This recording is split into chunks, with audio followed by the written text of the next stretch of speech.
Und schon wieder ein neuer geklauter Witz. Der geklaute Witz.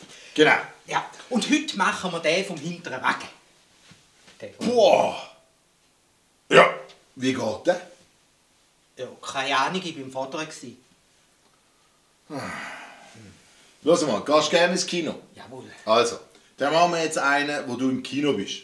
Genau. Ist gut? Gut, ich gehe ins Kino. Gut. Super Film. Ja, genau. Achtung! Ja. Action! Ja. Push. Popcorn! Popcorn! Ja, bitte. Hätten Sie gern Popcorn? Ja. Salzig oder süßes? Ja. Schauen Sie mich mal an. Was denken Sie? Also, es tut mir jetzt schrecklich leid, Herr. Ja. Aber hässliches Popcorn haben wir definitiv nicht.